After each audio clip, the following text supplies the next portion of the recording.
Good morning, good afternoon, and good evening, dear listeners, from wherever you have tuned into this channel all over the world. Welcome to Verdict TV. The news headline: 8,000 naira per household palliative. Why I think Tinubu should not travel that route. Welcome once again, and thank you for tuning into this channel. But please do well to subscribe to this channel by clicking on the subscribe button and also the bell for more updates. Now to the news details. Please carefully listen to the end. The reported detour by President Läméñt Tinubu on his government's proposed 500 billion naira, translating to 8,000 naira monthly palliative package for 12 million vulnerable households in Nigeria for 6 months, is a sign that he will be a more responsive leader than his predecessors.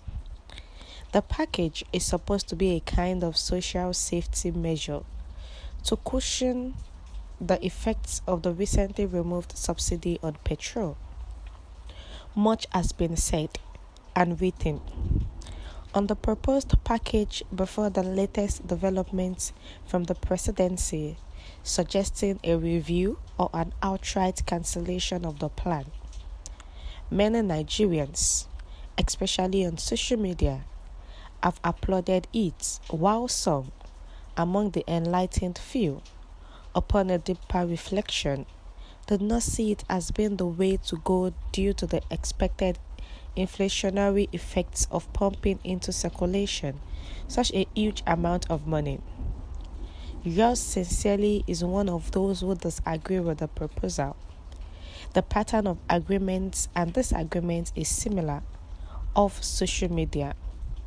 It should be recalled that shortly after he announced the removal of fuel subsidy on the day of his inauguration, May 29, 2023, the speed with which prices of essential commodities and services skyrocketed makes it a no-brainer that something needs to be done, and urgently so, to alleviate the sufferings of the masses, majority of whom are still basking in the euphoria of the dawn of a new era, with the slogan, "Renewed Hope," and offshoots of late Chief MKO Abiola's, the acclaimed winner of the June 12, 1993 presidential election, Open 93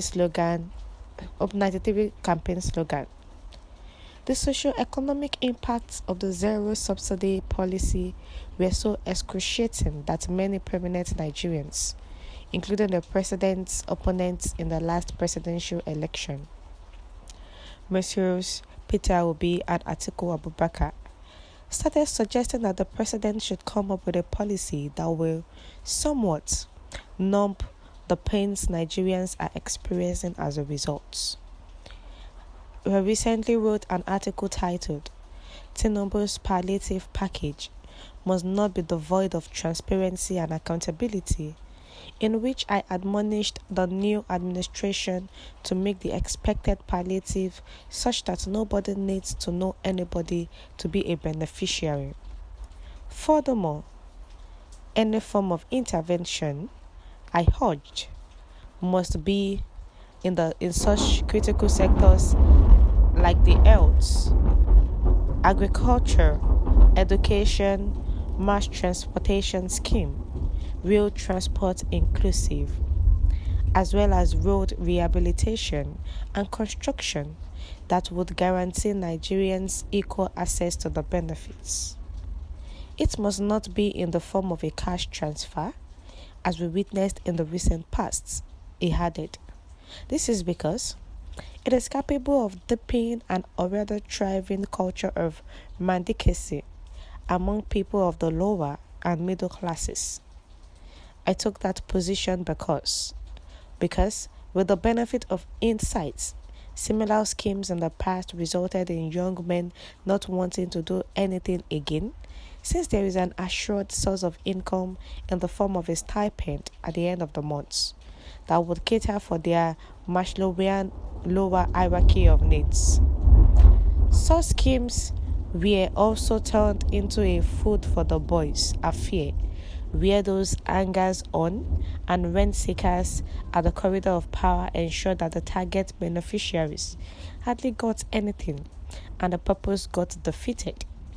It was therefore very shocking to read on pages of newspapers that the federal government has concluded plans and gotten the needed legislative approval to distribute a paltry sum of 8,000 naira each to about 12 million vulnerable households in Nigeria over a period of 6 months.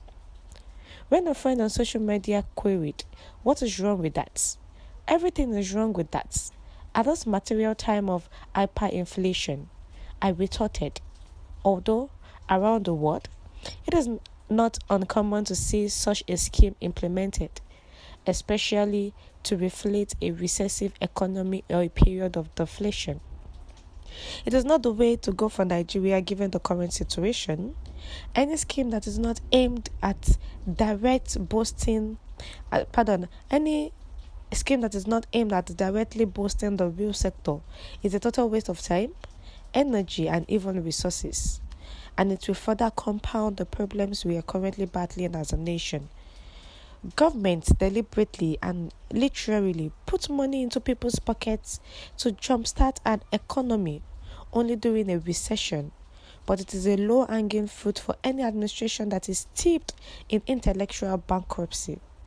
And as we speak, America is still battling with the inflationary effects of the money distributed as benefits during the period of the COVID-19 pandemics. So such money is usually given to people who hardly create value, people who have done virtually nothing, and that renders such a gesture a waste of time, energy, and resources. So if the federal government wants to do this, they should think before giving out these palliatives. We have come to the end of the news, dear listeners. What's your view to this? Kindly share your view in the comment section. Thank you.